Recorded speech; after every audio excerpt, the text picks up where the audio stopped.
अस्सलाम वालेकुम दोस्तों, आप देख रहे हैं सजाद हुसैन यूट्यूब चैनल। यार, एक दोस्त का सवाल आया है, उस पर जवाब देना बहुत ज़रूरी है। जो फील्ड में लोग काम कर रहे हैं उनको तो इतना प्रॉब्लम नहीं होता, इन चीज़ों का पता होता है। और मज़े की बात है, ये सवाल आरामको के एग्ज़ाम में भी आता है और बहुत सी जगह में भी आता है। तो उस भाई ने पूछा है कि अगर हमें कुछ लोड है जो कि पावर लाइन के नीचे पड़ा है या उनके करीब पड़ा है और हमने वो काम करना ही करना है, सिचुएशन ऐसी आ गई है, तो फिर उसके लिए हमें क्या करना चाहिए।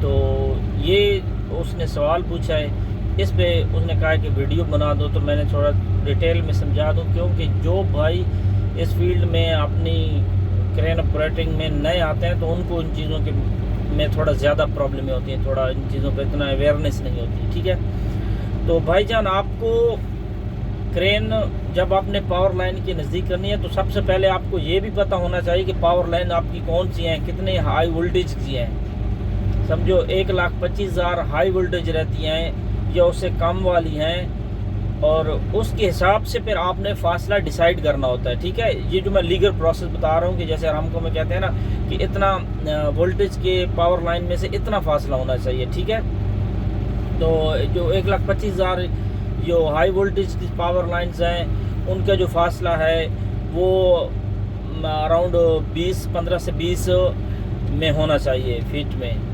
तो इस तरह करके ये जो चीज़ें हैं ना, ये तो आ जाती हैं जो हम एग्ज़ाम देते हैं उनमें ये चीज़ें तो आप बुक से देख के एग्जैक्ट फिगर आप चलो वो आप फाउंड आउट करके वो आप याद कर सकते हैं। लेकिन यहाँ पे उसका सवाल यह है कि उसने काम करना है तो उसको क्या करना चाहिए, कैसे करना चाहिए। ठीक है, तो हम बात उसी पे फ़िलहाल कर लेते हैं। भाईजान, आपको इस सिचुएशन में काम करने के लिए आपको मेक श्योर करना है कि आपका फासला उससे इतना रहे कि जितना आपकी पावर लाइन के हिसाब से बुक में बताया जाता है उससे थोड़ा ज़्यादा हो, कम ना हो। ठीक है, क्योंकि जो हाई वोल्टेज पावर लाइन्स होती हैं ये दूर से अर्थ ले लेती हैं करंट, और उससे एक बड़ा एक्सीडेंट हो जाता है, हो सकता है। ठीक है, और ये सब प्रैक्टिकली हमारे साथ हमने देखा भी है कि फासला कम होने की वजह से जब वो वहाँ से लोड नीचे से गुजरी है, क्रेन जो उसके नज़दीक गई है, तो उसने उसको पकड़ लिया है पावर ने, और उससे एक बड़ा एक्सीडेंट का चांसेस होता है और टायर फट जाते हैं और कुछ ज़्यादा भी उससे भी फिर ट्रिप हो जाता है आगे से, और फिर वो बहुत बड़ा इशू बन जाता है। अगर इस सिचुएशन में आपने काम करना है तो आपने मस्ट पहले तो ये चीज़ श्योर करनी है कि ये आपका फासला इतना होना चाहिए। ठीक है, फिर ये है क्योंकि आपने ऑपरेशन करना है तो आपको वहाँ पे मूवमेंट करनी पड़ेगी, तो उस मूवमेंट के लिए आपके पास एक्स्ट्रा सिग्नल मैन भी होना चाहिए। ठीक है, एक तो आपका सिग्नल मैन होगा जो आपको सिग्नल देगा, लेकिन एक फ्लैग मैन की तरह एक बंदा आपको चाहिए कि जो आपको खड़ा रहे वहाँ से, जिसकी ड्यूटी सिर्फ ये हो कि कभी भी काम, क्योंकि रीगर और ऑपरेटर की तवज्जो काम की तरफ हो, तो उस एक बंदे की तवज्जो सिर्फ और सिर्फ उस पावर लाइन और आपके फासले की तरफ हो कि जब भी आप क्रेन उस एरिया में नज़दीक आए तो वो उस बंदे ने श्योर करना है कि इससे आगे क्रेन ना बढ़े।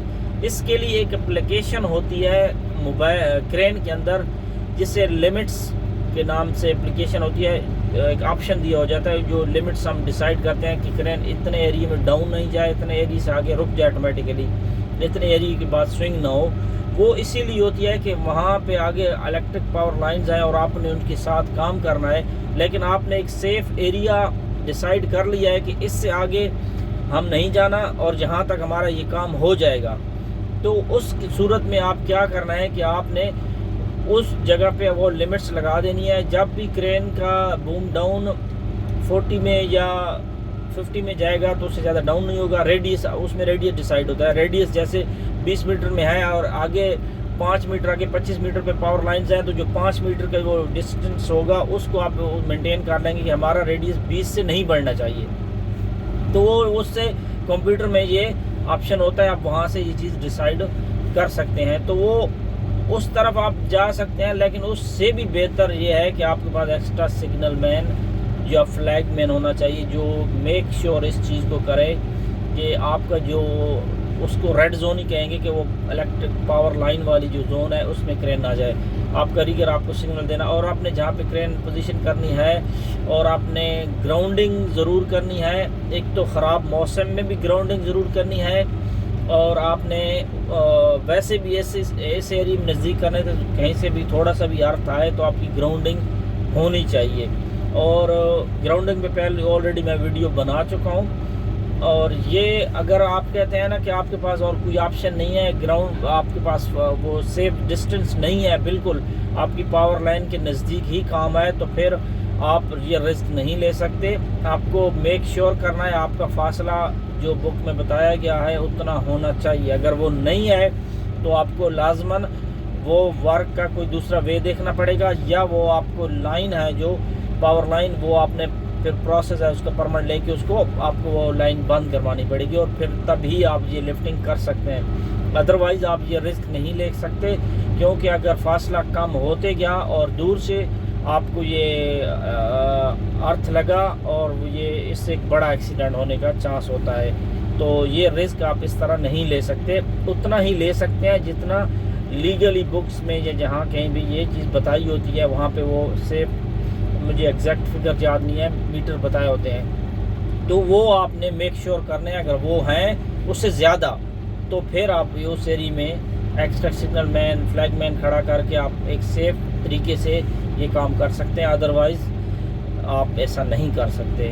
تو یہ بہت ہی امپورٹنٹ ہے، اور اس سے بڑے ایکسیڈنٹ ہونے کا بھی خطرہ ہوتا ہے. تو اپنا رسکی جاب ہے، تو اس کی ایک ایک چیز کو آپ نے ہر جگہ پہ کام کرتے وقت میک شیور کرنا ہے کہ یہ چیز بالکل آپ کی ویسے ہو جیسے ایک لیگل پروسیس ہو. کبھی بھی بائی پاس کرنے کے یا شارٹ وے کرنے کا کوشش کریں گے تو یہ بڑا ہیپن ہو سکتا ہے، تو پھر اس سے بڑا پرابلم ہوتا ہے آپ کی کیریئر میں بھی اور کمپنی میں بھی اور لائف میں بھی اور بہت کچھ. تو اس سے اوائڈ کریں. آپ اسے سیف طریقے سے کر سکتے ہیں تو ٹھیک ہے، نہیں تو اسے آپ نہ کریں. پھر کمپنیز اور یہ ان کے پاس اگر دوسرے راستے ہوتے ہیں اس کو بند کروا کے ویسے بھی کرنا ہے. امید کرتا ہوں آپ کو آپ کے سوال کا جواب مل گیا ہوگا. انشاءاللہ باقی ویڈیو میں بھی باقی دوستوں کے سوالوں کے جواب بھی دیتے رہیں گے. دعا میں یاد رکھیے گا. اللہ حافظ.